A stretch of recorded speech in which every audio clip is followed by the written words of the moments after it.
मनुस्मृति में ब्राह्मणों के लिए 6 कर्म बताए गए हैं।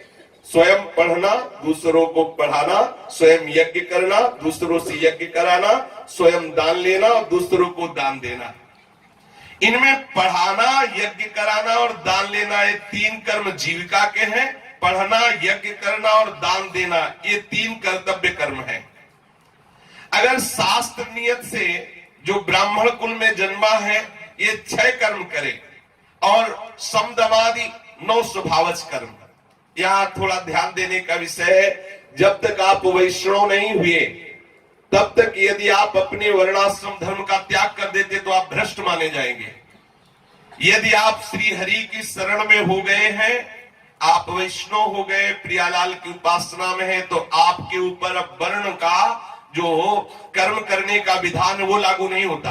अब 8 पहर श्री हरि के चिंतन में, हरि भजन में लगे, सब हो गया। लेकिन यदि आप हरि भक्ति नहीं करते, आप वैष्णव दीक्षा से दीक्षित नहीं है, आप गृहस्थ में है, प्रवृत्ति मार्ग है, तो जो वर्ण व्यवस्था है उसके अनुसार चलने पर ही आपको संसार से वैराग्य होगा, नहीं तो आप भ्रष्ट हो जाएंगे। शास्त्र विधि का उल्लंघन करने पर आप पतित हो जाएंगे, आपकी बुद्धि भ्रष्ट हो जाएगी। बड़ा विचित्र समय आ रहा है, ना तो कोई संध्या कर रहा है, वैष्णव तो है ही नहीं, मदिरा पीते हैं, मांस खाते हैं, अपने को कहा जाता है कि हम ब्राह्मण कुल में हैं। बोलो कैसा ब्राह्मण कुल, कितना महिमामय है। पूर्व जन्म में बड़ी साधना तपस्या होती है, तब उत्तम ब्राह्मण कुल के जन्म का अधिकार प्राप्त होता है। अगर ब्राह्मण कुल में जन्म होकर शराब पी लिया, मांस खा लिया, कहाँ रहा ब्राह्मणत्व। संध्या नहीं है, शास्त्र स्वाध्याय नहीं है, यज्ञ आदि, बलिवैश्य देव आदि नहीं, कोई उपासना पद्धति नहीं, एक पशुवत, बस पशु की तरह निद्रा भय आहार मैथुन, बस इतने में ही लगे। क्या ब्राह्मणत्व, कैसा जीवन होता जा रहा है। न शरीर में यज्ञोपवीत है, ना किसी शास्त्र का ज्ञान है, ना कोई सदाचार है, और कहते हैं सब झूठा है जाति पक्ष।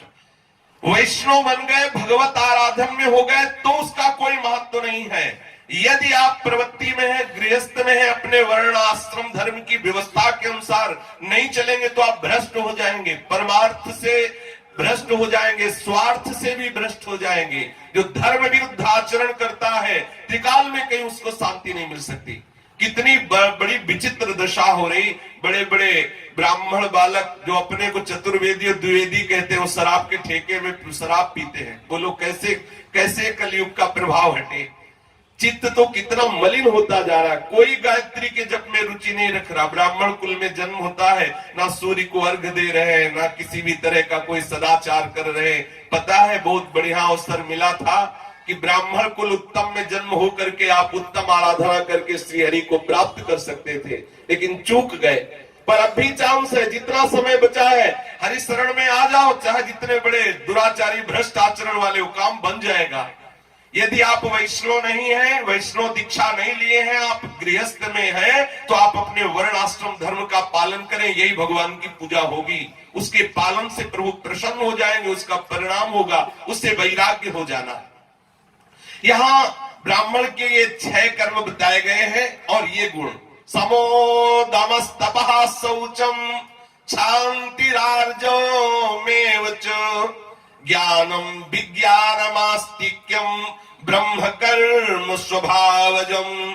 ये ब्राह्मण के स्वाभाविक कर्म हैं। ध्यान दीजिए, अगर अपने को ब्राह्मण मानते हैं, गृहस्थ धर्म में है, तो ब्राह्मण जाति में जन्म होकर अगर ये गुण नहीं है तो मुर्दे जैसा जीवन है। किस बात का जीवन। ब्राह्मण होकर शराब पीते हैं तो घोर राक्षस है। राक्षस है, केवल कहने को अपने को ब्राह्मण मान रहे। संध्या नहीं करते, अग्निहोत्र नहीं करते, बलिवैश्य देव नहीं करते, शास्त्र का स्वाध्याय नहीं, सदाचार नहीं, पशु हैं। अब पशु रूप में अपने को ब्राह्मण मानो तो क्या। उत्तम कुल पुलस्त कर नाती, ब्रह्म ऋषि पुलस्त जी का नाती है। अब क्या दुर्दशा हो रही, आचरण भ्रष्ट हो गया, मार के गिरा दिया। बंदर भालू लात मारते थे उसकी खोपड़ी में जैसे कोई फुटबॉल खेले। ऐसे ब्राह्मणत्व को धिक्कार है जो ब्राह्मण के घर में जन्म लेकर के इन आचरणों को न धारण करे। समो दमस्तपः शौचम क्षान्तिरार्जो मेवच। सम, मन को जहां लगाना चाहे वहां लग जाए और जहां से हटाना चाहे वहां से हटा ले, इतनी सामर्थ्य जिसके अंदर है उसे सम कहते हैं। हम जहां मन लगाना चाहे वहीं लगेगा, जहां नहीं लगाना चाहे वहां नहीं लगेगा। इस सामर्थ्य को कहते हैं सम। ब्राह्मण में सामर्थ्य होती है सम की। और दम, जिस इंद्री से जब जो काम करना चाहे तब वो काम कर ले, और जिस इंद्री को जब जहां से हटाना चाहे तब वहां से हटा ले। इस प्रकार की सामर्थ्य का अनुभव होना उसे दम कहते हैं।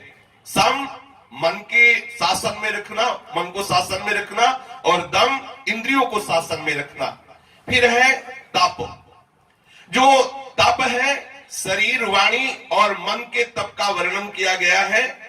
तप उसको कहते हैं जो अपने धर्म पालन करते समय महान कष्ट भी आ जाए तो भी अपने धर्म का त्याग न करे, प्रसन्नता पूर्वक सह जाए, उसे यहां तप कहा गया है।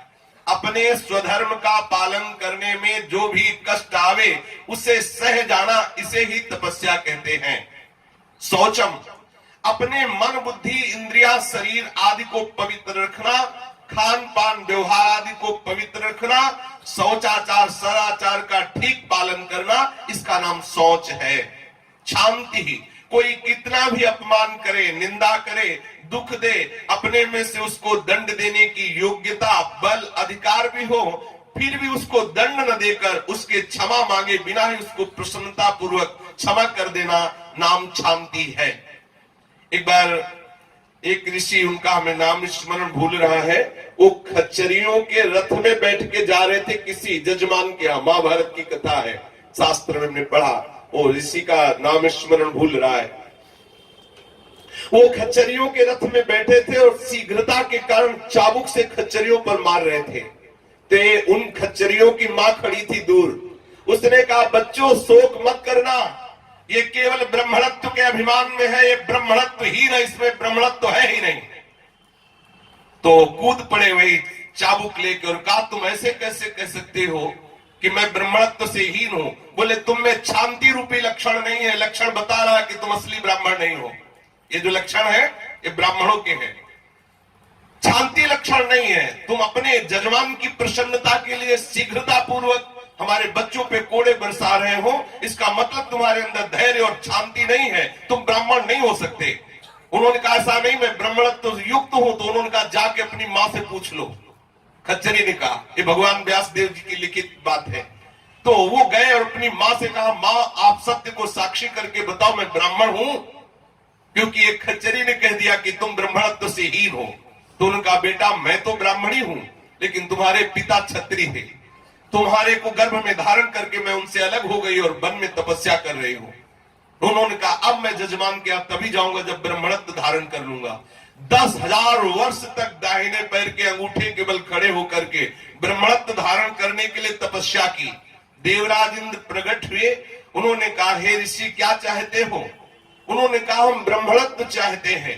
उन्होंने कहा, 10,000 कल्प भी तपस्या करो, तो जब तक ये शरीर तुम्हारा तब तक तुम्हें ब्राह्मणत्व नहीं मिल सकता। ये शरीर छोड़ने पर फिर ब्राह्मण, शुद्ध ब्राह्मण के घर में जब जन्मोगे तब तुम्हारे अंदर ब्रह्म तेज होगा। और ब्रह्म आज भी, अब ऐसा है ही नहीं, ज्यादा हो ही नहीं पा रहा, ऐसा समय हो रहा है कि सब वर्ण संकरता फैल रही है, भ्रष्टाचार फैल रहा है। अगर शुद्ध ब्राह्मण कुल में जन्मा हो, त्रिकाल संध्या करता हो और यज्ञोपवीत लेके श्राप देते तो तत्काल आग लग जाएगी उसके शरीर में। कोई ब्राह्मण साधारण थोड़ी पूर्व जन्म का तपस्वी होता है। ब्राह्मणों से बड़े बड़े राजा महाराजा कांपते थे उसके सामने, क्योंकि वो ब्रह्म तेज संपन्न रहता था। एक बूंद मदिरा जिसने जीवन में भी जिह्वा पे रख ली, उसका ब्रह्म तेज सर्वदा के लिए नष्ट हो गया। एक बूंद मदिरा, मांस तो बहुत अभक्ष पदार्थ है, बहुत सावधान, बहुत बढ़िया समय मिला है। तो यहां कह रहे हैं कि कर्म का स्वरूप बड़ा सूक्ष्म है। जो आपके स्वाभाविक कर्म है, जो आपके कर्तव्य कर्म है, उनको ठीक से करने पर आपको संसार से वैराग्य हो जाएगा। संसार से वैराग्य का फल है स्वरूप में स्थिति, प्रभु के चरणारविंद का प्रेम। शेष इसकी चर्चा आगे। श्री राधा वल्लभ लाल की जय।